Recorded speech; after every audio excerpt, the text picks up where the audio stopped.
Dios les bendiga a todos.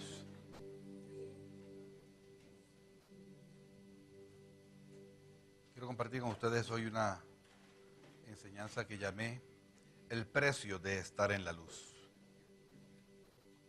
Algo que hemos estado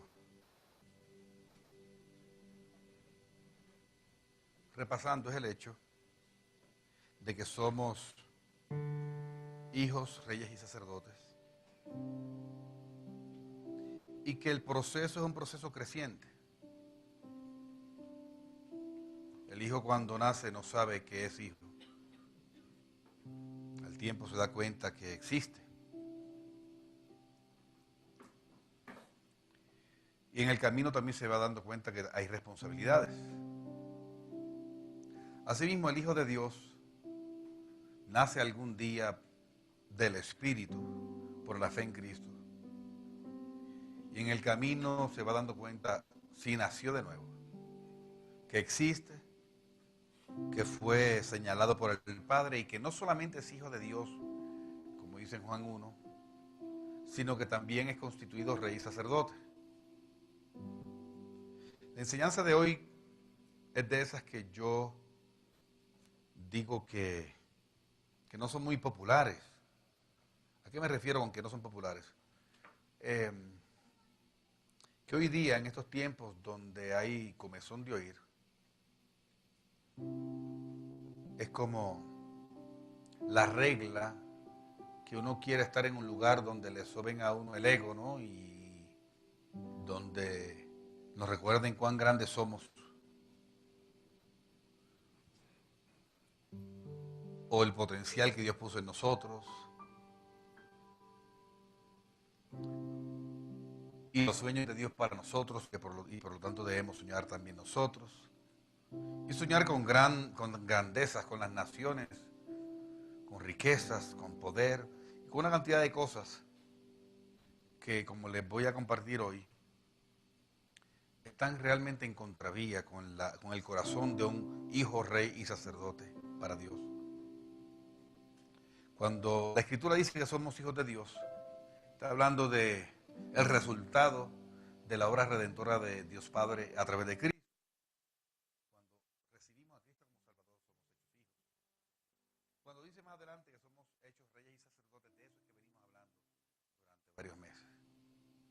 Y les decía que quizá la enseñanza no es de las que llamaría popular, porque pareciera que a la iglesia se le han olvidado cosas que han estado por 2000 años en el Nuevo Testamento.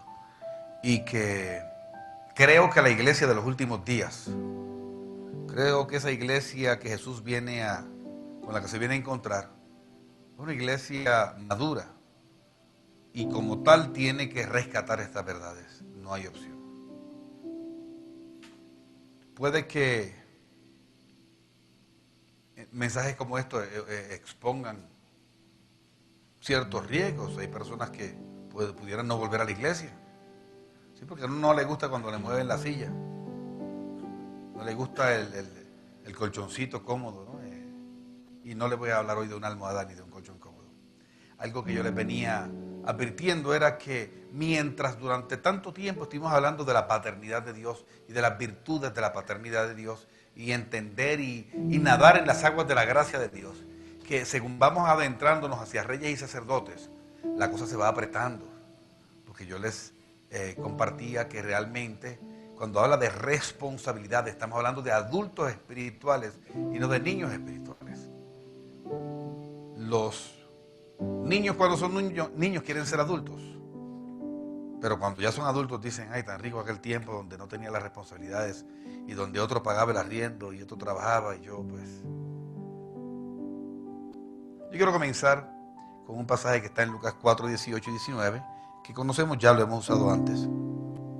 Jesús está en el templo, la sinagoga, y él toma un rollo, le entregan un rollo y él lee del profeta Isaías. Y lee una profecía que era concerniente a él y que se cumplía en él. Quiero leer el momento en que él la lee.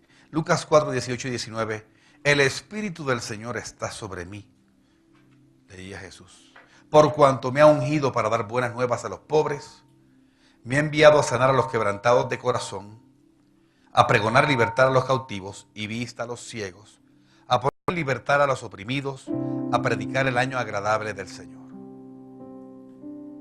Les compartía recientemente, y quiero enfatizarlo hoy, que cuando dice, este pasaje desglosa el ministerio de Jesús y los diferentes 5 grupos que venían a ser recipientes de la gracia de Dios y del favor de Dios. Y uno de los grupos son los ciegos. Y dice que él venía a pregonarle vista a los ciegos. Es importante que entendamos a qué ciego se refiere. Él no está hablando, la profecía no hablaba de ciegos físicos. Porque de otra manera debió decir y a sanar a los enfermos. Porque él no son los ciegos. Pero aquí cuando dice que vino a, ni siquiera dice que vino a darle vista a los ciegos, sino a qué, a pregonar vista a los ciegos, como queriendo decir que es un anuncio a los ciegos para que vengan a la luz. Y esto es coherente con otras enseñanzas de él, donde él se habló así, él habló de sí mismo como la luz. Porque la luz es lo que recibe un ciego en el sentido espiritual para poder ver cosas espirituales. Este lenguaje en la Biblia es continuo y repetido. El lenguaje de referirse al que no entiende las cosas espirituales como ciegos y aquel que ha recibido la luz de Dios como alguien que ve. Continuamente la Biblia habla de luz, de tinieblas, de ver, de no ver, de ciegos y no ciegos, de mirar, de enfocar. Alguna vez Jesús, refiriéndose a aquellos que estaban con mucha religión, pero realmente completamente apartados de Dios, como hay tantos hoy, le llamó ciegos. Y a los líderes espirituales de esas congregaciones, como las hay muchas hoy, le llamó ciegos, guías de ciegos. Yo quiero hoy, a manera de repaso, mencionar 6 verdades fundamentales que hemos estado tocando hasta el momento. Y las voy a decir rápidamente, pero necesito establecer este fundamento para yo compartirles la enseñanza de hoy plenamente. La primera verdad, este mundo está en tinieblas. Más que está en tinieblas, la Biblia dice que el mundo es tinieblas. Cuando hablamos del mundo, recordemos que no se refiere a la materia, a lo físico. De hecho, la materia le pertenece a Dios, enseña la Biblia. Todas las cosas son de Dios. El mundo y nosotros y las cosas que hay en el mundo son de Dios. Se refiere a un sistema espiritual que gobierna la materia y todas las cosas y las mentes de los seres humanos. Es un sistema espiritual al cual la Biblia le llama tinieblas. Ese es el estado natural del mundo. Eso se deriva de Juan 12:46, cuando Jesús dijo, yo la luz, llamándose la luz a sí mismo, he venido al mundo para que todo aquel que cree en mí no permanezca en tinieblas. Esta expresión no permanezca nos dice que ese es el estado natural de los seres humanos, las tinieblas. Y tinieblas se refiere obviamente a ceguera espiritual. Segunda verdad, las tinieblas tienen toda la intención y tienen la capacidad y tienen las herramientas para seducir a los hijos de Dios, para desenfocarlos y para capturar su amor y su atención. De hecho, decíamos hace poco que todo esto es una guerra de amor, donde el mundo quiere que tú le ames y quiere que yo le ame. ¿Por qué? Porque va en contravía con el propósito de Dios. Cuando a Jesús le preguntaron cuál es el primer mandamiento, refiriéndose al más importante, él dijo, el primer mandamiento es, amarás al Señor tu Dios sobre todas las cosas, con toda tu alma, con todo tu corazón, con todas tus fuerzas, con toda tu mente, como queriendo decir sin reservas, y a tu prójimo como a ti mismo. Lo que está queriendo con esto insinuar es, hay muchas cosas que compiten con el amor de Dios o el amor a Dios y la voluntad de Dios y el propósito de Él. Básicamente es que aprendamos a amarle a Él sobre todas las cosas. Juan 3:19 es un pasaje donde Él, usando este lenguaje, identifica cuál fue el problema que condenó al mundo. Y esta es la condenación, que la luz vino al mundo y los hombres amaron más las tinieblas que la luz, porque sus obras son malas. Recordemos que este mismo apóstol más adelante, en una de sus cartas, dijo: no améis al mundo ni las cosas que hay en el mundo. El que ama al mundo, el amor del Padre no está en él. Tercera verdad: el autor de las tinieblas en el mundo es Satanás. Satanás no es un ser imaginario, ni es un ser mitológico, sino un ser real que tiene ejércitos espirituales, como está descrito en la Escritura. Y hablando de él y de su obra, en 2 Corintios 4:4, el apóstol Pablo le dice a esta iglesia: en los cuales el Dios de este siglo cegó el entendimiento de los incrédulos. El Dios de este siglo es un título que Pablo le daba a Satanás, porque él es el administrador de este sistema. Jesús le llamó el príncipe de este mundo. Es un nombre hasta bonito, pero lo que implica obviamente es gobierno sobre un sistema, y es un sistema de tinieblas, en los cuales el Dios de este siglo cegó el entendimiento. Notemos cómo otra vez usa el concepto de cegar. El entendimiento de los incrédulos. Esto es importante, porque para uno ser ciego tiene que ser incrédulo. En otras palabras, la incredulidad no viene por causa de la ceguera viene por causa de la incredulidad. Cuando Satanás encuentra un corazón incrédulo, lo puede cegar. Eso es lo que dice: él cegó el entendimiento. También tiene que ver con lo que entendemos. El entendimiento de los incrédulos. ¿Para qué? Para que no les resplandezca la luz del evangelio de la gloria de Cristo, que es la imagen de Dios. Otra vez usando este lenguaje de la luz de Dios que tiene que alumbrarnos. ¿Por qué Satanás ciega al hombre? Porque a un ciego es muy fácil controlarlo. Cuarta verdad, y esto es fundamental, lo hemos mencionado tantas veces. Colosenses 1:12 habla de cómo a través de la fe en Cristo, los ciegos, los incrédulos, cuando dan un paso de fe, a través de Cristo son trasladados del reino de las tinieblas al reino de la luz.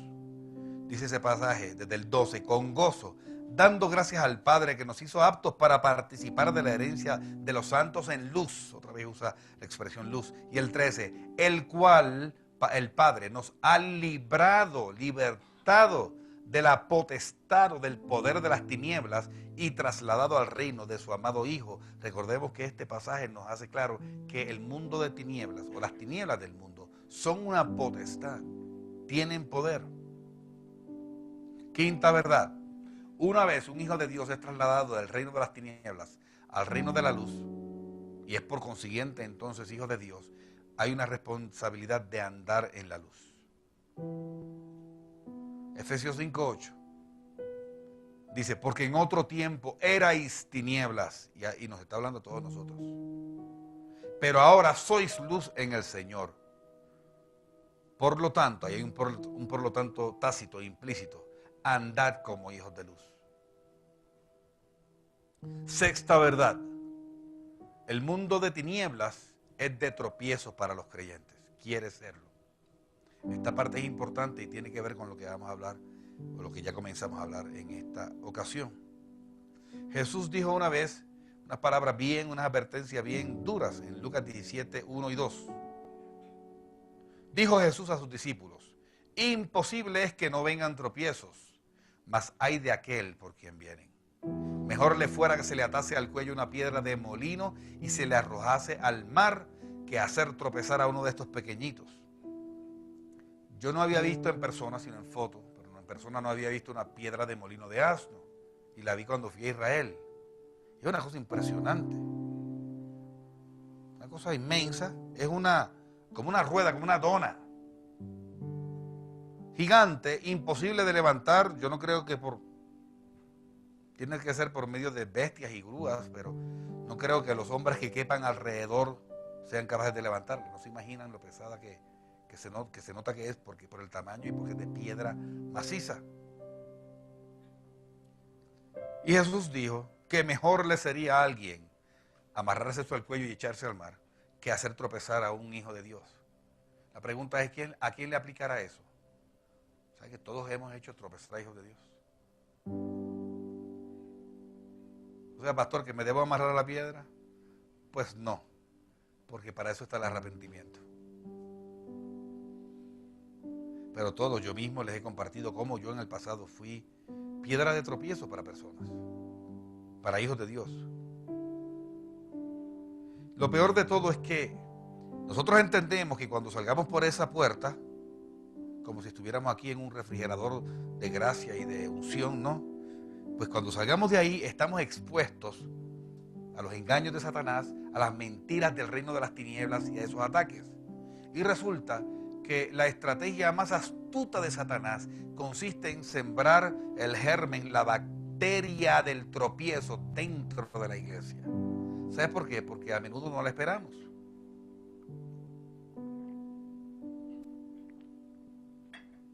A Jesús le sucedió. Jesús tuvo tropiezos. Tuvo tropiezos en el camino. Que él tropezara no. Pero se le presentaron tropiezos y muchos. Pero hubo uno que quizás fue el peor de todos. ¿Cómo lo sabemos? Por su reacción. Jesús unas pocas veces tuvo reacciones duras, nunca pecaminosas, pero duras. Una vez volteó las mesas. ¿Sería esa el mayor tropiezo? No, no creo. Hubo otras veces donde le llamó a los fariseos sepulcros blanqueados, hipócritas. Pero todavía esa no fue la vez donde más tropiezo le encontró y que mereció una reacción así tajante de él. Hubo otro caso. Está en Mateo 16, 23. Resulta que Jesús les cuenta a los discípulos que él tiene que morir y Pedro parece que sumó y restó y dijo, esto no me gusta. No me gusta la idea de que Jesús muera. ¿Por qué? Porque Pedro era un personaje desconocido, burdo, ignorante, con dificultad sabía hablar bien y menos escribir. Un hombre de temperamento complicado, aparentemente. Un hombre que era nadie en Israel. Y resulta que por esas cosas de la vida, hoy día es llave del hombre más importante de Israel. Está pegado al hombre que estaba volteando a la nación a través de sus enseñanzas, de sus milagros. Su mejor amigo Jesús caminaba sobre el agua y él había caminado sobre el agua. ¿Quién más se llevaba ese mérito? Jesús mandaba a los vientos a callar y se callaban y se calmaban las tempestades. Las multitudes le seguían y él alimentaba a miles de personas con un pedacito de pan y un pedacito de pez. Y Pedro era el roadie de Jesús, el asistente, el que le cargaba los cables y las... Roadie es el que le carga los cables a los músicos. Entonces ese era demasiado. Es más, los envió de dos en dos y ahora Pedro estaba haciendo milagros y reprendiendo demonios y salían y sanaban los enfermos. Y de momento Jesús le dice que él se va porque lo van a matar. ¿Creen ustedes que a Pedro le convenía eso? Por favor. Entonces aparenta como que Pedro estaba preocupadito por Jesús. Pues no lo descarto porque ellos se amaban. Pero obviamente le estaban quitando. Obviamente esto es una hipótesis. Pero yo creo que tiene mucha lógica. Le iban a quitar, mejor dicho, la fama.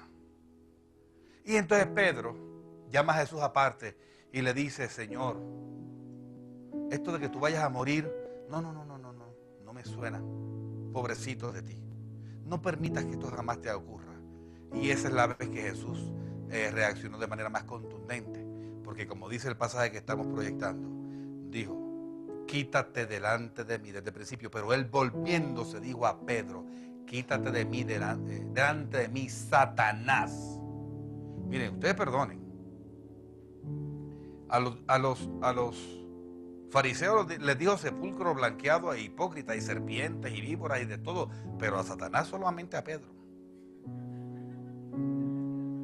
Yo prefiero que me digan hipócrita, sinvergüenza, lo que sea, pero que me digan Satanás está feo, y más si me lo dice el Señor.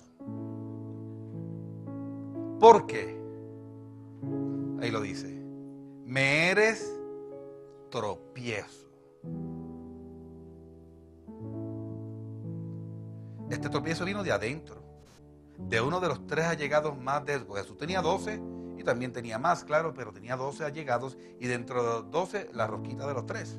¿Recuerdan a Juan, Jacobo y Pedro? Entonces, de esos 3 vino el tropiezo. Y fíjense qué interesante que Jesús definió lo que es un tropiezo. Miren el énfasis de la proyección. Me eres tropiezo. ¿Por qué? Porque no pones la mira en las cosas de Dios, sino en las de los hombres. Así que por definición de Dios, por definición de Jesús, tropiezo es cuando alguien quiere distraerme o seducirme o arar mi mirada para que yo la quite de Cristo y la ponga en cosas del mundo. Eso es por definición lo que es un tropiezo. Entonces la gente piensa que tropiezo es a un hombre ponerle a una mujer 90, 60, 90 al frente, que se le quiera ofrecer, o que a un hombre que ama mucho el dinero le ofrezcan un negocio multimillonario, pero haciendo los chancucos, y que ¿sabes qué? Esos son los tropiezos obvios. A esos tropiezos uno le ve los cuernos, le ve el cacho, le ve el rabo, le ve el tridente, y uno sabe que huele a azufre. Pero hay unos tropiezos que tienen una apariencia de piedad y de bondad. Esos son los peligrosos. Por eso Pablo advertía diciendo que Satanás se disfraza de ángel de luz.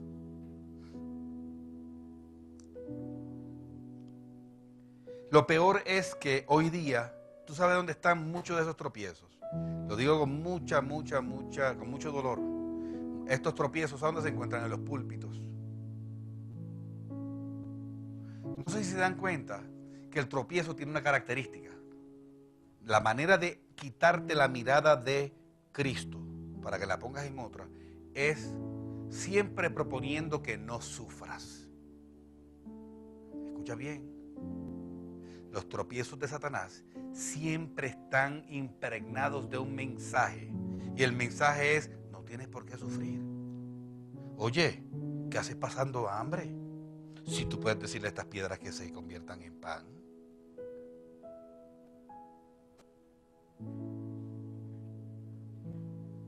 Y hoy los púlpitos están cargados de mensajes motivacionales.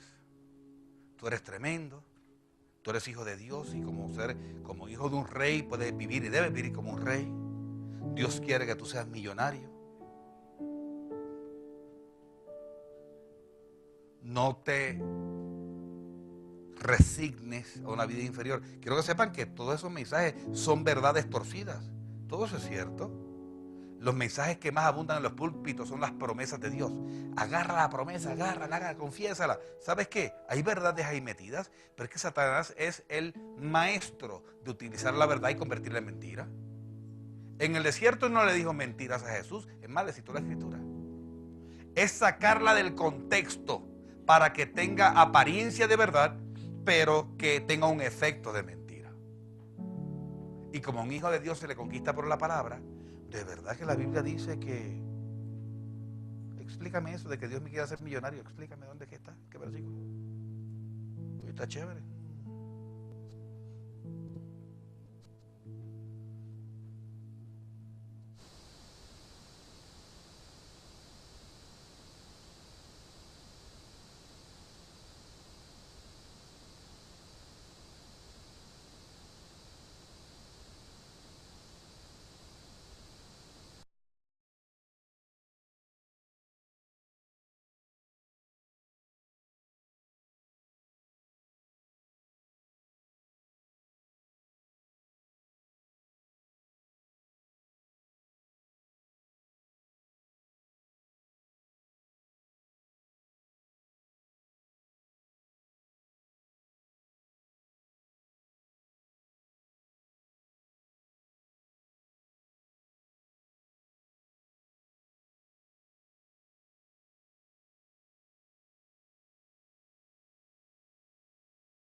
dice, sí, ya sé. El pastor dice que es que si miras a una mujer para desearla, ¿sabes qué?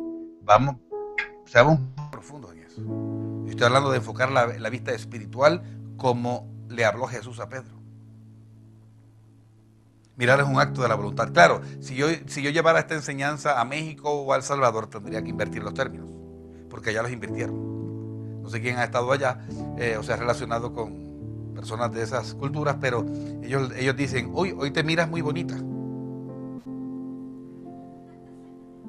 Entonces tú dices, mira, ve el paisaje, en vez de decir mira. Entonces ellos lo tienen invertido, pero está mal. La forma correcta es que uno mira y por causa de mirar, entonces uno ve. Ahora, para poder ver las cosas espirituales, tiene que suceder dos cosas. La primera la dijo Jesús en Juan capítulo 3, versículo 3. Hablándole a Nicodemo, un sabio, por lo menos un religioso prominente de la época. Dice, respondió Jesús y le dijo a Nicodemo, de cierto te digo, que el que no naciere de nuevo no puede, ¿qué? Ver el reino de Dios. Otra vez aparece el concepto, todo el tiempo. La ceguera espiritual, la visión espiritual, el mirar, el ver, la luz, las tinieblas, todos son conceptos que están relacionados. Así que lo primero que tiene que suceder para alguien ver las cosas de Dios, para ver las cosas espirituales, es nacer de nuevo, porque nadie que no haya nacido de nuevo puede ver el reino de Dios. Pero hay una segunda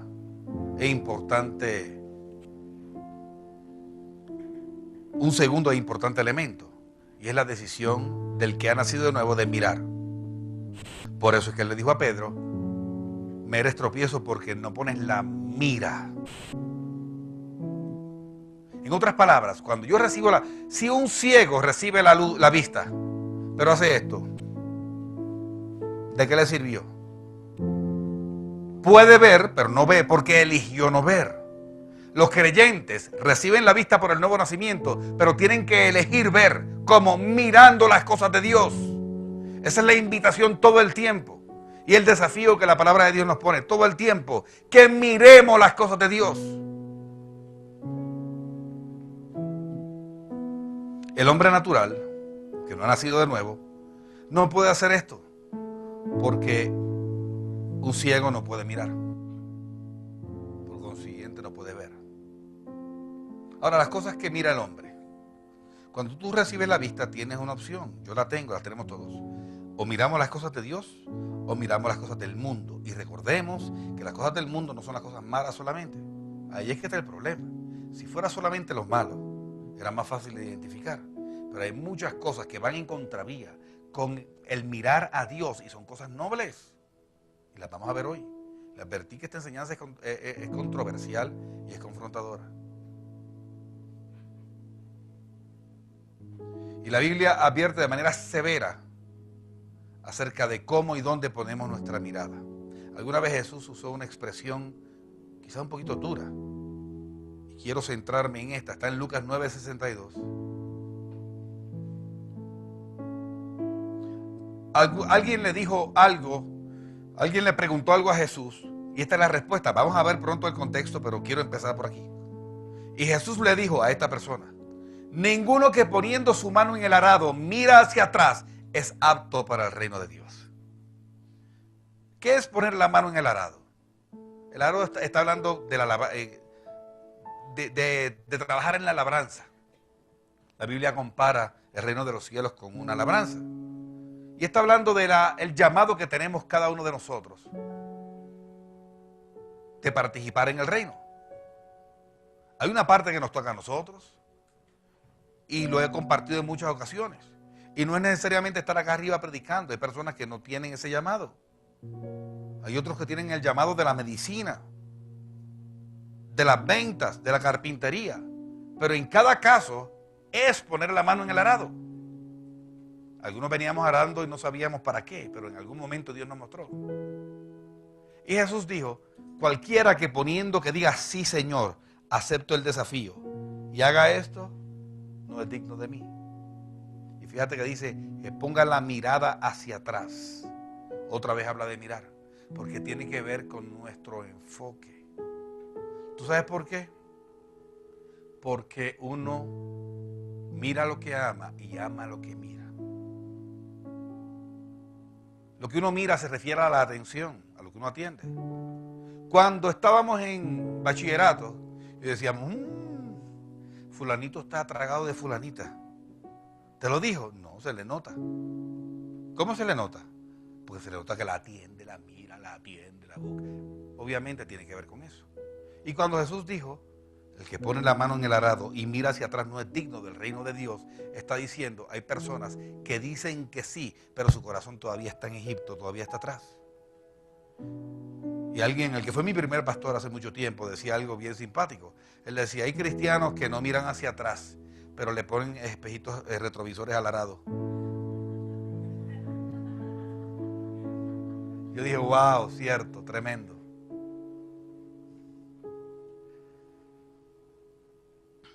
El corazón del hombre va siendo esculpido por lo que mira. ¿Sabías eso? Esto es un principio importante.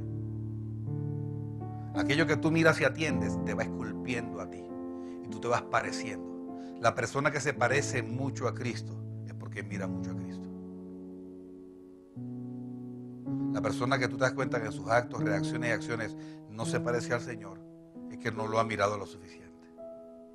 Ustedes sabían que hay un fenómeno bien simpático. ¿No han oído decir que las parejas estas que son bien felices, pues lo he notado en las que son muy felices, cuando ya son como ya ancianitos y están juntos todavía, se parecen físicamente? Se empiezan a parecer físicamente, aunque fueran bien diferentes. Debe ser parte del mismo fenómeno. No termina asumiendo la forma por dentro y por fuera de aquello que uno estuvo atendiendo por tanto tiempo y amando. Por eso es que la Biblia dice, no mires el mundo, porque te vas a parecer a Él. Mira a Cristo. Ahora, cuando Jesús dijo, ninguno que poniendo su mano en el arado mira hacia atrás es apto para el reino de Dios, ¿qué estaba sucediendo? ¿Cuál era el contexto? Vamos a leer, vamos a retroceder un par de versículos al 59 para ver por qué Él dijo esto. Lucas 9:59, y dijo a otro, Jesús le dijo a algún hombre, sígueme. Él le dijo, Señor, déjame que primero vaya y entierre a mi padre. Enterrar al padre se refiere a pasar sus últimos años con el papá anciano hasta que muera y lo entierre.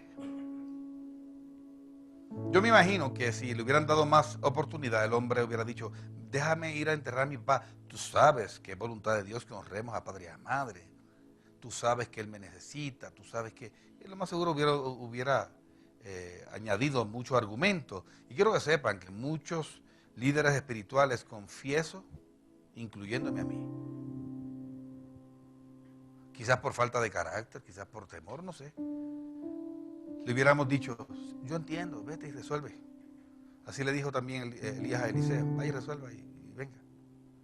Y a lo mejor hubiéramos esperado, Dios es un Dios humano, Jesús no era solamente la manifestación del amor, era el amor mismo. Y esto lo hubiera comprendido. Y Jesús le dijo, deja que los muertos entierren a sus muertos. Tú ve y anuncia el reino de Dios. Qué tremendo, porque le estaba hablando de sacerdocio.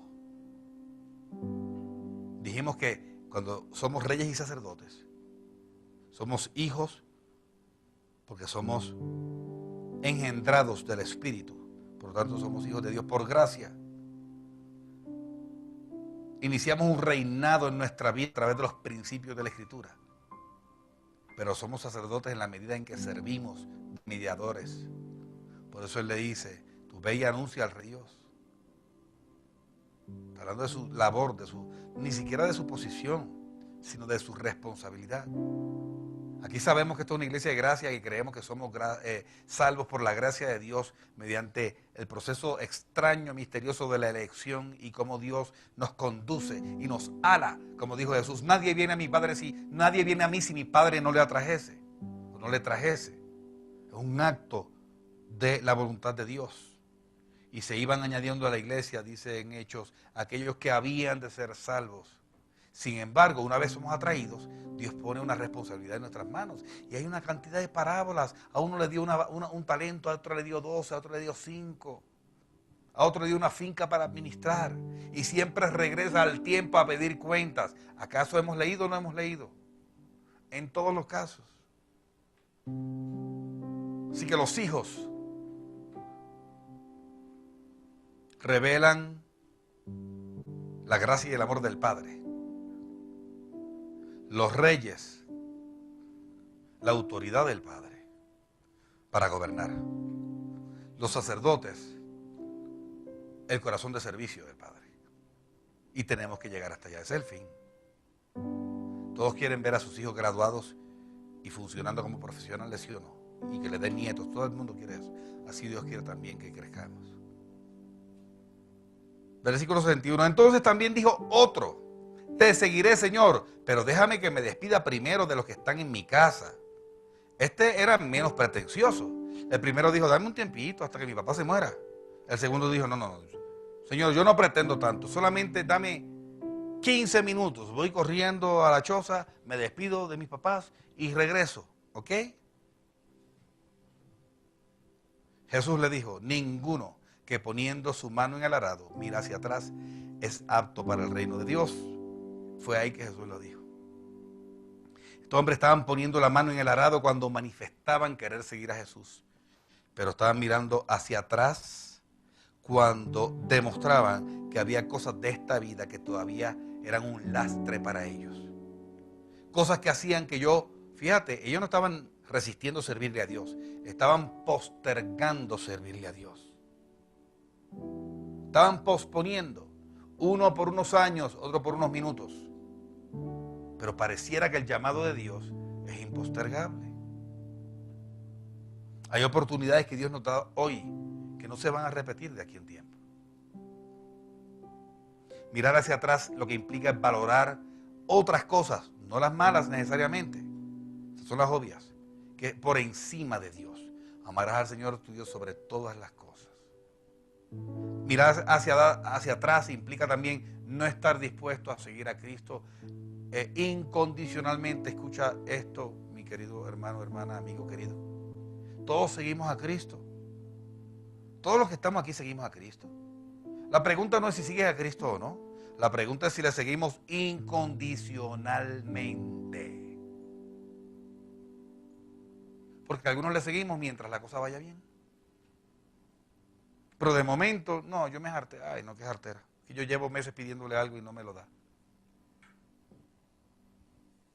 A veces me he preguntado, esto es una hipótesis, no me lo tomen como un argumento bíblico, si Dios a veces se demora en responder para probar los corazones.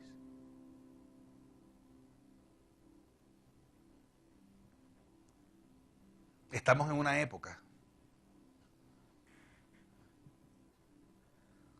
Ustedes me han escuchado decir esto y yo sé que ustedes están de acuerdo conmigo porque lo han notado también. ¿Cómo son los adolescentes de esta generación? Son caprichosos y quieren todo. Y lo quieren ya. Y nosotros los padres preocupados, uy, esta generación tan maluca, los hijos creen que nosotros estamos para servirles a ellos. ¿Sí han notado eso, sí o no? ¿No será que nos pasa lo mismo con Dios? Y que ese mismo vacilo que está afectando a nuestros adolescentes ha sido reproducido por nosotros. Por esa mentalidad comodista, esa mentalidad de que Dios está para servirme a mí, de que yo le pido y me tiene que responder. Y por eso tanto mensaje de las promesas y de reclamar y pronuncie y arranque la promesa. ¿Sabes qué? En el camino, te tengo una noticia preciosa, en el camino se dan las promesas. Yo no creo personalmente, escucha esto, que las promesas hay que reclamarlas. Entonces, o sea, yo recibo la herencia de mi papá solamente si yo se la pido. Estoy hablando de mi padre natural. Yo tengo que pedírsela. No hay que pedírsela. Yo soy heredero. Las promesas de Dios no hay que reclamarlas. No me confundan. Perdón, no se me confundan. No estoy queriendo decir, no quiero confundirlos. No quiero decir que uno no pronuncie la palabra. Porque cuando uno pronuncia la palabra, uno se recuerda a uno mismo la promesa. Yo no tengo que recordarle las promesas a Dios. como si él olvidara. Pero estamos en una generación de dame, dame, dame, dame, dame, y hemos aprendido a amar a Dios mientras Él nos dé. Eso no es seguir a Cristo incondicionalmente.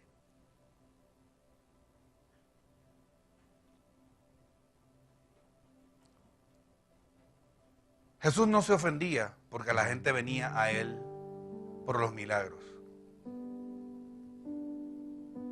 Pero alguna vez lo dijo. Ustedes no vienen a mí porque quieren escucharme, sino porque los alimenté. Y donde me llenen aquí, vamos para allá. El cachete. Nos ahorramos la plática. Y Dios nos ofende porque nos acerquemos, porque Él es un proveedor y es una fuente de amor y fuente de satisfacción. No, no se ofende. Pero quiero que sepas una cosa. Mientras estemos aferrados a Dios por lo que Él nos da, somos infantes o quizás no hemos nacido de nuevo. Dios quiere que dejemos de amarle por lo que Él nos da, para que aprendamos a amarle por quien Él es.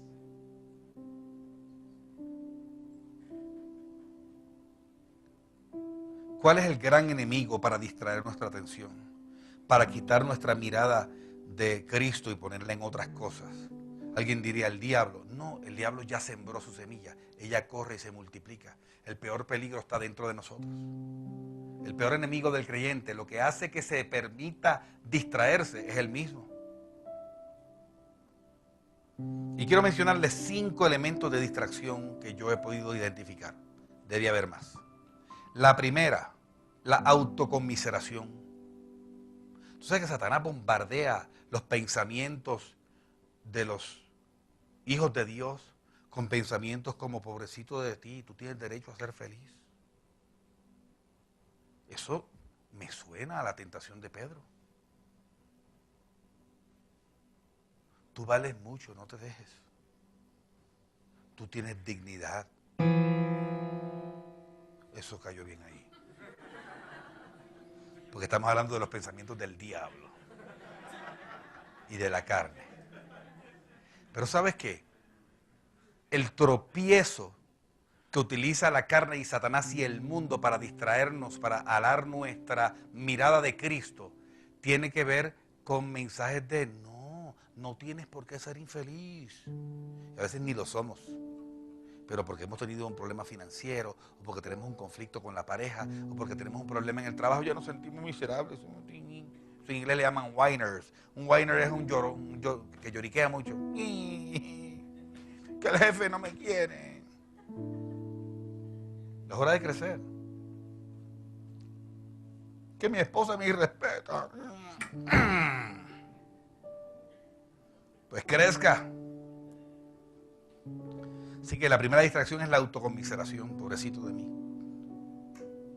Segunda distracción, la sobrevaloración del elemento familia y tradición. Se supone que valoremos la familia, pero cuando la sobrevaloramos o cuando valoramos la tradición, no se imaginan cómo eso nos distrae y nos desenfoca de Cristo. No se supone, les voy a decir algo que a algunos no les va a gustar. Y eso hoy viene cariñoso. No se supone que nuestros seres amados ocupen el lugar de Dios. Claro, a esto todo el mundo dice amén. La pregunta es, ¿no será que lo está ocupando? No se supone que los seres humanos ni la tradición estén por encima de nuestro compromiso con el Evangelio. Es que enseguida satisfacemos la respuesta diciendo, no, es que una cosa es Dios y otra cosa es la iglesia.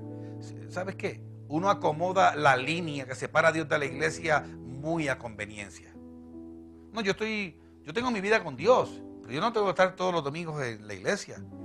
No, y además yo tengo mis compromisos, y muchas veces es cierto, muchas veces son argumentos. Y la línea que separa a Dios de las cosas de Dios, no, es que la idea es servir a Dios, al Dios de la viña, no a la viña de Dios. Eso es cierto, pero la línea la ponemos donde nos convenga en el momento que nos convenga. Quiero que sepas una cosa, son indivorciables, Dios y sus propósitos. No podemos decir que amamos a Dios si no amamos su obra.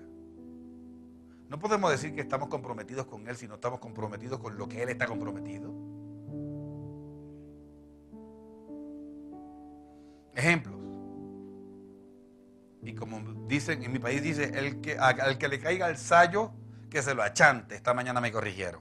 No, aquí el que le caiga algo antes, que se lo achante. ¿Ok? Pero a mí me entristece cuando le pregunto a alguien, ay, ¿no estuviste el domingo? Ay, no, pastor, es que me llegó visita. No, es que me llegaron unos tíos y unas primas de Estados Unidos. Ok, vamos a analizar eso. Me llegó una familia con la que debo compartir, debo pasear, debo sacarlos. El ministerio del entretenimiento le llamo yo. Y yo lo entiendo. Son gente que queremos cuidar, queremos darle testimonio. Pero ¿no les parece a ustedes, o estoy yo loco en esto, que sería fabuloso que el domingo o el sábado en la noche le decimos, mira, vamos a la iglesia, siempre vamos al del segundo, al de las 11, vamos al de las 9 para que nos sobre el día, para poder salir y no sé qué? ¿Nos acompaña? ¿Iglesia? ¿Qué iglesia? No, se llama Vida Extrema, o se llama como se llama tu iglesia, pues. Pero, ¿nos acompaña? Nos encantaría que nos acompañara. Ay, no, qué pereza, tú sabes que yo soy católico y yo que, o de tal religión, o yo no creo en Dios. Oh, caramba, está bien, yo respeto eso, no hay problema. Mira, hay juguito en la nevera, la tostadora está allí, nos levantamos temprano para hacerles desayunito con mucho gusto y te levantas temprano, le haces desayuno y los dejas. ¿Sabes qué? A lo mejor van a tratar hasta de manipularte y ponen caros. Uno viene una vez al año y entonces dejan a uno por la iglesia. La respuesta es sí. Sí, ese mensaje, ¿cómo desaprovecharlo? Y decirle, ¿sabes qué? Y si sientes algo, mira, perdónennos. Yo sé que ustedes no entienden, pero es que ustedes no entienden las cosas que Dios ha hecho en nuestra vida. Y este tiempo de adoración con nuestros hermanos, si lo entendieran, nos acompañarían. Y a lo mejor hasta vienen contigo. Y a lo mejor hasta reciben a Cristo.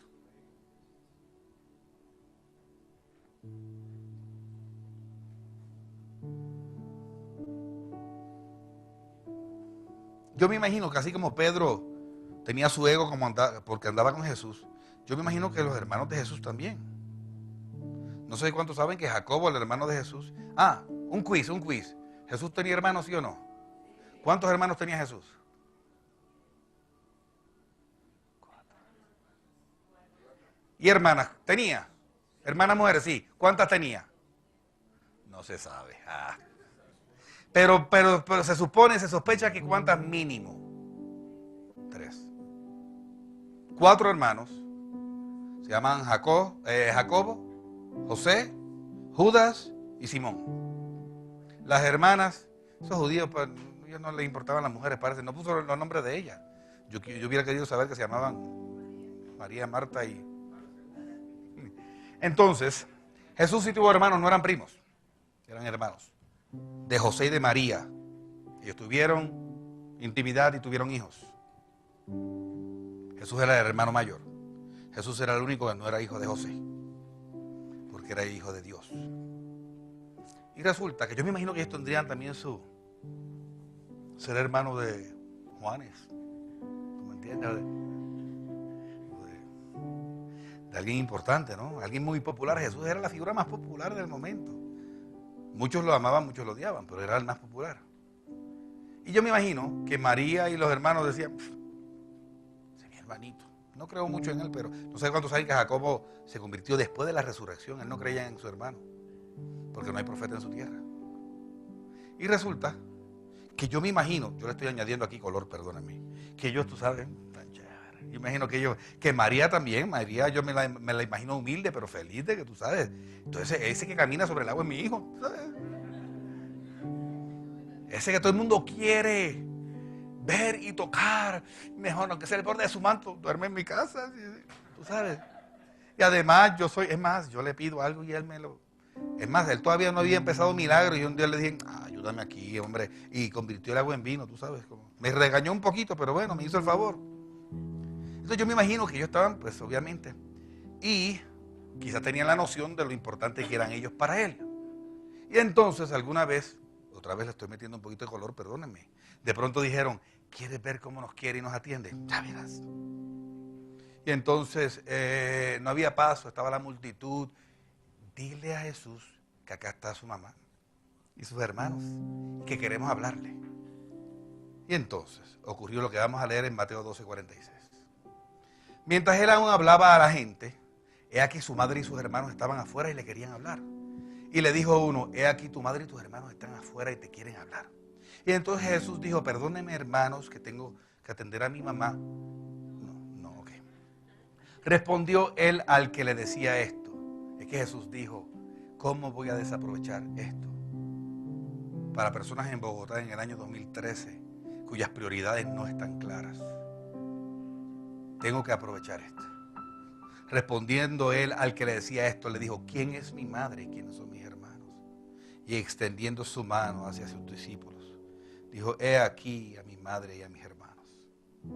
Porque todo aquel que hace la voluntad de mi Padre que está en los cielos, ese es mi hermano y mi hermana y mi madre. Por tanto, dejará el hombre a su padre y a su madre, y se unirá a su mujer y se dará una sola carne. Nosotros seguimos honrando a nuestro padre y a nuestra madre, pero cuando conectamos como parte de una estación nueva de la vida, tenemos que necesariamente cortar atrás. Y tiene que ver como cuando conectamos con nuestra pareja de vida, nuestro esposo o esposa, y cuando conectamos con Dios. Desconectar no es deshonrar, es simplemente para que aceptémoslos, están en segundo plano. Sí. ¿Qué es más importante, tu mamá o tu esposa? Tu esposa. ¿Qué es más importante, tu mamá y tu papá o tu esposo? Tu esposo. ¿Qué es más importante, tu hijo o tu esposo? Tu esposo. ¿Qué es más importante, tu hija o tu esposa? Tu esposa. ¿Qué es más importante, tu esposa o Dios? Dios. Materia de prioridades. Es quien captura la atención y el amor.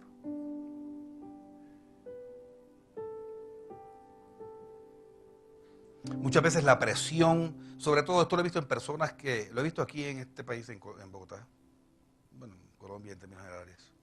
Cristianos que pertenecen quizá a una clase social más alta, sienten que la presión social les establece unos estándares que saben que no están bien. Por ejemplo, hay una triste tendencia a oprimir a los empleados. No solamente de hablarles un poquito duro, sino de pagarles lo menos que se pueda. Pero resulta que si tú le pagas más o los tratas con cariño y con amor, se van a burlar de ti tus amigos si eres de clase alta. Y te van a tildar de bobo y de estúpido. Porque el salario mínimo son 500 y pico mil pesos. ¿Por qué le voy a pagar 1.000.000?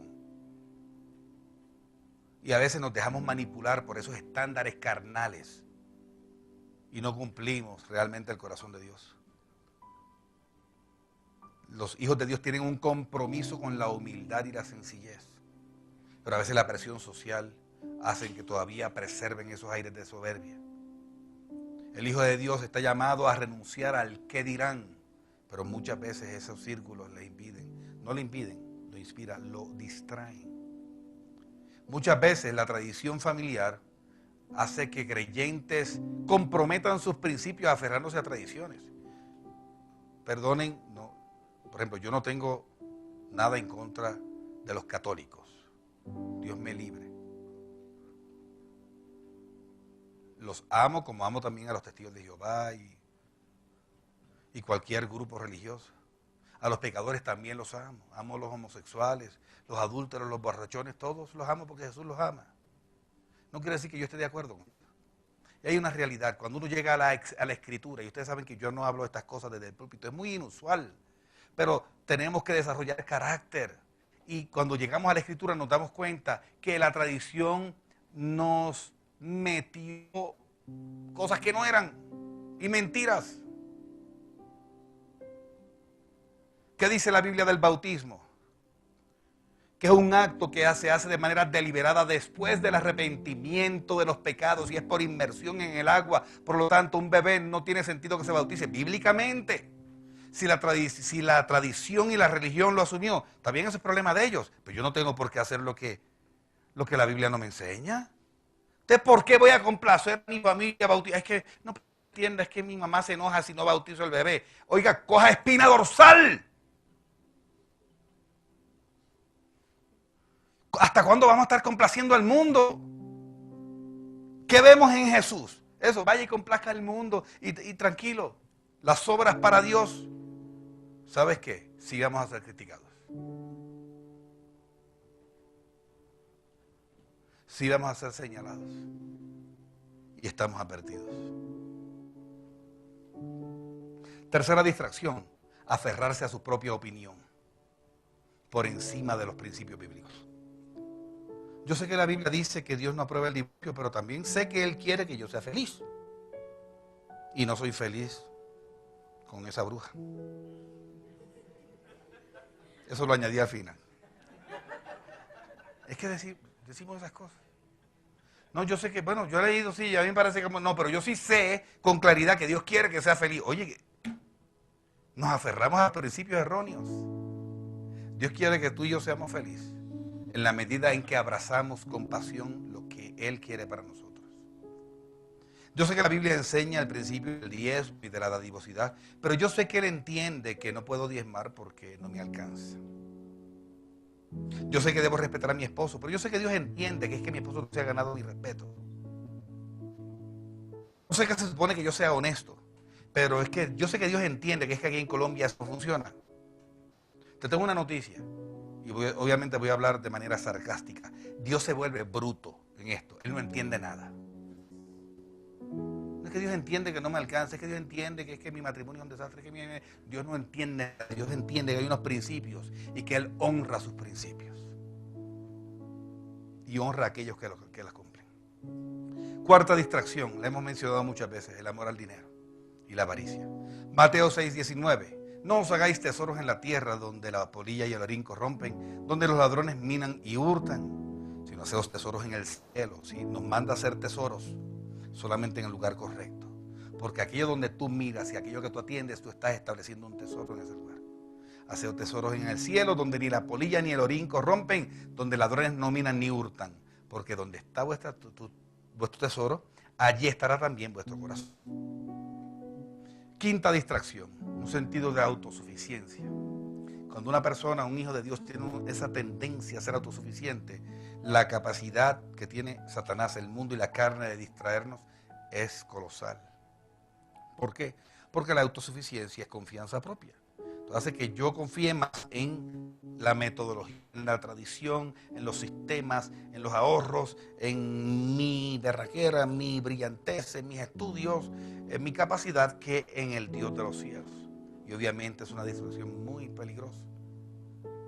Por ejemplo, confiar en los métodos humanos más que en la palabra de Dios. Por ejemplo, confiar en el esfuerzo propio más que en la providencia divina. Y el esfuerzo es un principio. Pero yo no confío más en el principio que en mi Dios. Confiar más en los ahorros que en la siembra. Confiar más en la planeación que en su dirección. Confiar más en mi estrategia que en el hecho de que por Él son ordenados mis pasos. Juan 15:5. Jesús dijo: yo soy la vid, vosotros los pámpanos. El que permanece en mí y yo en él, este lleva mucho fruto, porque separados de mí nada podéis hacer. El llamado en este sentido de Dios a nosotros está en Hebreos 12:1 y parte del 2, que dice: por tanto nosotros también, teniendo en derredor nuestro tan grande nube de testigos, despojémonos de todo peso y del pecado que nos asedia y corramos con paciencia la carrera que tenemos por delante. Y dice el versículo 2, puestos los ojos en Jesús, el autor y consumador de la fe. Estamos llamados a poner los ojos en Cristo Jesús, porque en la medida que ponemos los ojos en Él, seguimos enamorándonos de Él, nos seguimos pareciendo a Él y nos vamos divorciando de cosas que capturan nuestra atención y que van en contravía con la voluntad de Dios para nosotros. ¿Cómo podemos saber? Porque yo estoy terminando con esto y yo creo que este es un punto donde reflexionamos y no dudo que cada uno de nosotros está, pero ¿cómo sabré yo si realmente tengo los ojos puestos en Jesús. Algunos fácilmente pueden haber concluido, definitivamente no tengo mis ojos puestos en Cristo. Mis decisiones lo muestran. Mis prioridades lo muestran.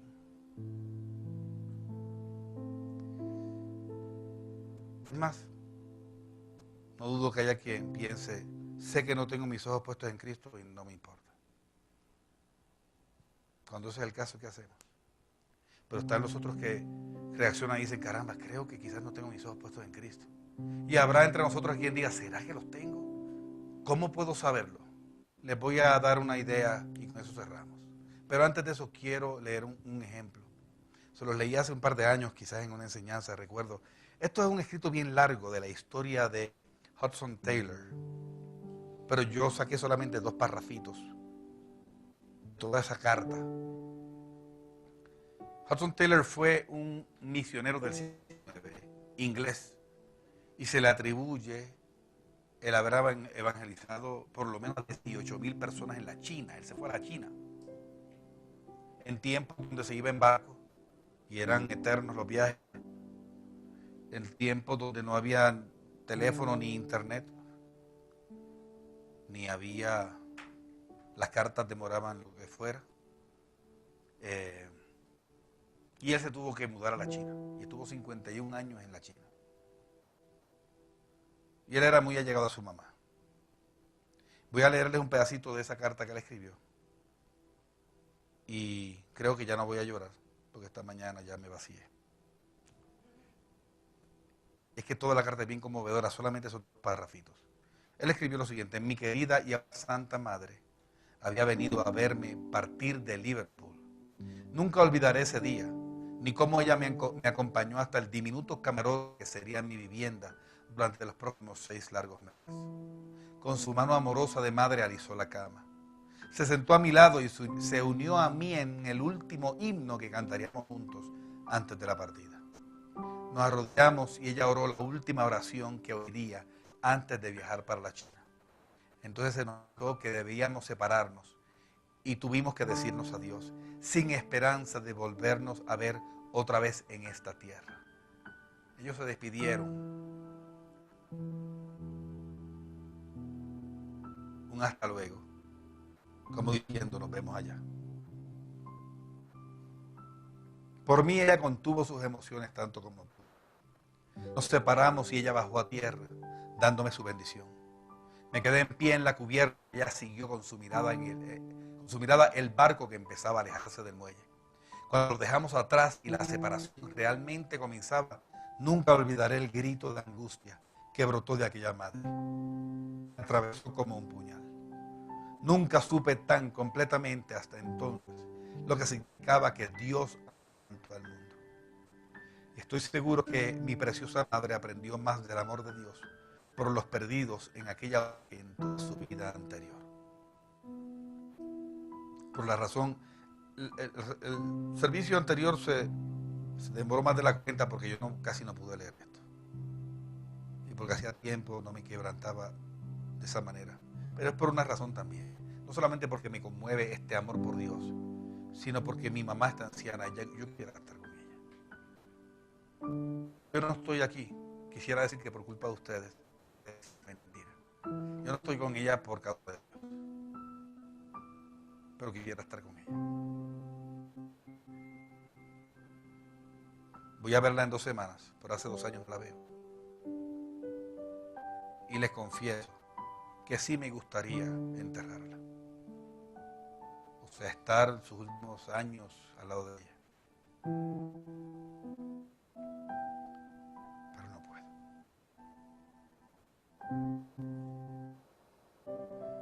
La pregunta que tenemos que hacernos para saber si tenemos la mirada en Cristo es la siguiente: ¿cuánto me ha costado mi fe? O sea, ¿qué he tenido que sacrificar por el Señor? Si la respuesta es no, estoy como fresco y tropical, a mí la vida me sonríe, eso es chévere, a mí también. Pero si no te ha costado nada, creo que está mucho por caminar.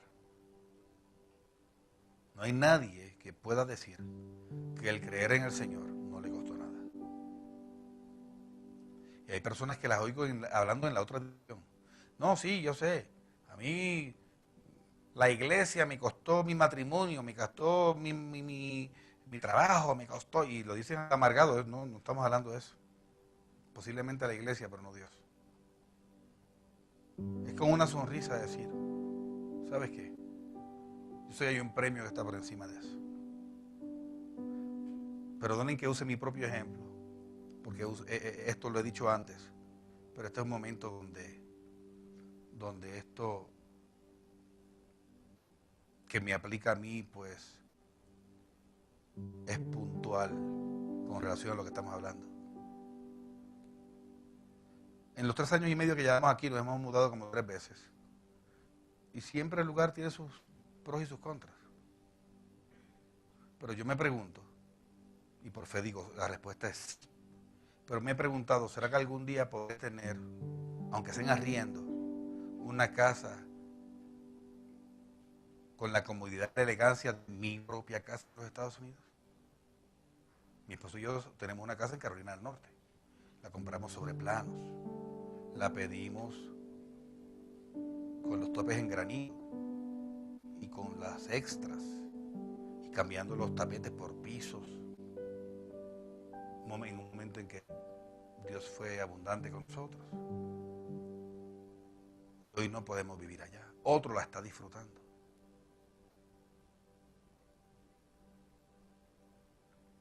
El inquilino ya la ha vivido más tiempo del tiempo que la disfrutamos nosotros. Un patio gigante. Ahí cabría una piscina si la quiero hacer, y ahí cabrían muchas cosas. Tiene una terraza atrás. Atrás tengo un bosque con una quebrada. En invierno neva y todo se pone blanco. A una cuadra de distancia tenemos otro bosque donde nuestros niños iban casi todos los días. Un bosquecito donde se perdían, se metían por ahí, y hasta peligros, pero bueno, parte de la aventura, ¿no? Y veían venados, veían raccoons, ¿cómo le llaman en español? Mapaches, gracias. Veían arañas, todo lo que les gusta a ellos. Al lado de una cancha de fútbol donde practicaban siempre que querían, al pie de nuestra casa. Cero delincuencia, cero criminalidad, cero trancos. Nunca en mi vida vi un hueco de ningún tamaño. Pero estoy acá con ustedes. Hay un miembro de la iglesia, por quien doy gracias a Dios porque ha sido un hombre bueno conmigo y con mi familia, y Dios lo ha usado.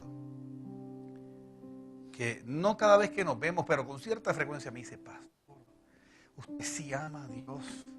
Y me da pena como escuchar eso, ¿no? Dice a usted, pero pudiendo estar, usted es ciudadano americano, ¿qué hace aquí? Digo, no me lo repitas muchas veces porque entonces... Pero a cada rato, usted sí ama al Señor, pastor, yo la admiro. Si yo llego yo a tener visa, yo estaba por allá, mejor dicho. Y usted allá con casa y con carro y beca y ese país tan espectacular. ¿Y usted qué hace aquí? Así me dice. Yo digo, algo me tiene que costar. Sí. Entonces la pregunta que tenemos que hacer es, ¿qué me ha costado mi fe?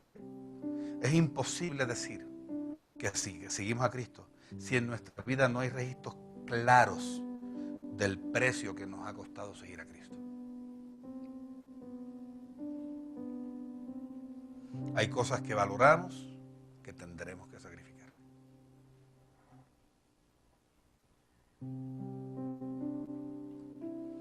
Una vez dijo, y ciertamente aún estimo todas las cosas como pérdida por la excelencia del conocimiento de Cristo Jesús, mi Señor, por amor del cual lo he perdido todo y lo tengo por basura para ganar a Cristo.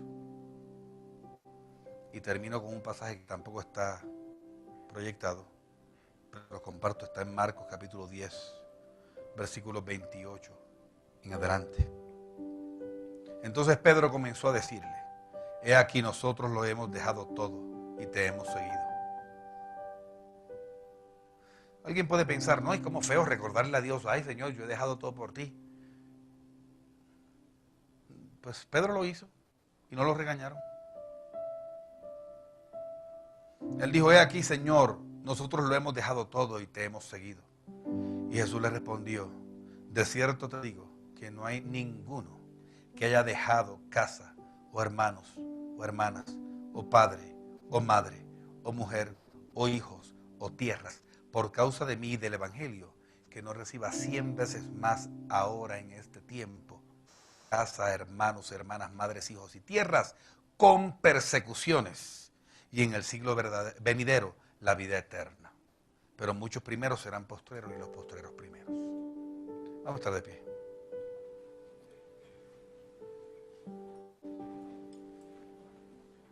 ¿Y por qué estos temas? Porque estamos en el tema del sacerdocio. Y el sacerdocio tiene que ver con la realidad de que estamos en el mundo, pero no somos del mundo. Y hemos hablado en estos días que no somos ciudadanos, somos ¿qué? Tan solo residentes acá. Hemos hablado que hay una agenda de las tinieblas y hay otra agenda de la luz. Y les decía el otro día que antes de un coronel enviar el escuadrón a una misión, tiene que explicarle lo que va a encontrar. Y resulta que a veces los creyentes están en el mundo y nos hacemos del mundo. Y Jesús dijo que una luz no se pone debajo de una mesa que no alumbra. La única forma de alumbrar en un mundo de tinieblas es siendo luz. Y para hacer luz no podemos amar al mundo. Nuestro corazón tiene que estar muy centrado. Y alguien puede decir, pero pastor, yo me dedico a los negocios y plata. Y mientras tú poseas tus cosas, no hay problema. El problema es cuando ellos te posean a ti. Pero yo tengo proyectos y tengo planes, eso está muy bien, yo tengo también unos. Pero en mi caso, como espero hacerle todos, le pido a Dios que me dirija para que me muestre realmente qué viene de Él y qué no. Porque no me interesa por atractivo que sea nada que no venga de Él. Cierra tus ojos. Te damos gracias, Señor, en esta hora. Te bendecimos, Padre del cielo, y te pedimos, Padre, que este momento de reflexión sea uno de crecimiento también. Visita el corazón de cada uno de mis hermanos en esta hora y prueba los corazones, Señor. Y sabemos que este es un momento en que tu Espíritu, Señor, golpea y nos recuerda a algunos que hemos desviado nuestra mirada de Cristo y está puesta en otras cosas. No necesariamente en cosas malas, pero a veces, Señor, la familia ha competido contra la posición del corazón y ha ganado. A veces los estudios han competido, a veces los sueños, la carrera, el trabajo, el negocio, y han desbancado a Jesús, Señor. Hoy, mi Rey, renunciamos en el nombre de Cristo Jesús. Renunciamos a poner nuestra mira en las cosas del mundo. Malas o buenas, renunciamos. Y ponemos nuestra mirada solamente en Cristo. Hoy, Señor, como no podemos ver, solo mirar, te miramos a ti para poderte ver a ti, Señor. Te pido, Señor, también y declaro en el nombre de Cristo Jesús que esta palabra es sembrada en el Espíritu de manera permanente y se convierte en una fuente que nutre la conciencia día a día para dirigir nuestros pasos, Señor, para tomar decisiones, para hacer nuestras elecciones, para, Señor, moldear nuestras reacciones, para lanzar, oh Padre Santo, el plan del futuro basado en tu verdad y no en nuestros criterios. Te pedimos, Rey del cielo, que nos bendigas en la medida en que nos ayudas a mantener nuestra mirada en Cristo Jesús tuyo. Te damos gracias, mi Rey, en el nombre de Jesús. Quiero invitarte a que prepares tu ofrenda. Vamos a sembrar en esta hora. Tengo dos anuncios importantes. De hecho, vamos a sentarnos un instante. Y les agradezco, no porque lo hayan hecho, solamente para reconocerles agradezco que permanecen aquí hasta que despido la reunión. Esto es importante. Quiero bendecir también la ofrenda, el diezmo, lo que vas a sembrar hoy. Si te acuerdas, la puedes preparar de antemano, desde el principio, para agilizar este momento. Pero igual vamos a orar. Quiero traer dos anuncios. El primero es que este próximo fin de semana tenemos con nosotros al pastor Ed Barger. No sé cuántos lo recuerdan, obviamente, seguro que los que han estado un tiempito lo recuerdan. Este próximo domingo. Y tenemos una campaña corta el domingo a la hora normal, pero ojalá puedas continuar en la campaña lunes, martes y miércoles en la noche, a las 7. El pastor Barger tiene una unción especial ministrando. La otra vez nos habló, seguramente recordamos todavía sus temas, los 31 principados, la cubierta de misericordia y temas que fueron tan contundentes. Él es pastor de una iglesia en California, es también presidente de un instituto bíblico, un hombre que maneja los lenguajes hebreo, griego e inglés, le falta el español para llegar al cielo, y un hombre de una autoridad y de una fe y de un amor tremendos. Entonces yo me alegro mucho cuando está con nosotros. La serie que nos trae esta vez se llama Principios del Reino. Alguien puede pensar, uy, de eso es que hemos hablado mucho. No seamos ingenuos ni ignorantes. Yo estoy seguro que Dios viene a través de traernos un enfoque nuevo y refrescante de Kingdom Principles, como le está llamando la serie, los principios del reino. Así que les animo a que por nada falten este próximo domingo. Si tenían planes que les iban a comprometer, cámbienlos, se los sugiero. Y bueno, en lo posible, obviamente, en lo posible. Y el lunes, martes y miércoles vamos a estar aquí otra vez. El segundo anuncio es que queremos retomar la práctica de tenerle un detalle a los que nos visitan por primera vez. Si tú estás con nosotros por primera vez, o si estuviste el domingo pasado y el anterior que no hicimos esto, te queremos invitar a que pases a mi oficina para unos breves minutos. Queremos simplemente entregarles un recordatorio un recuerdo de su visita y orar por ustedes. ¿Ok? Eso es lo único. Toma tu ofrenda en la mano. Vamos a bendecir. Bendecimos, Señor, la siembra en esta hora y pronunciamos, Padre del cielo, que ella es multiplicada. Que ella es multiplicada en su origen y en su destino. Padre Santo, que el corazón alegre baña esa semilla con un potencial de crecimiento, Señor. Pero a la misma vez, Señor, que no sembremos para recibir, sino simplemente por el acto de dar. Y recordar que cuando damos, cerramos el ciclo. Y cuando recibimos, realmente estamos iniciando el siguiente ciclo. Te damos gracias, Padre Santo. Oramos estas cosas en el nombre de Jesús. Amén. Dios les bendiga. Gracias por estar con nosotros. Salida, como es costumbre, por favor,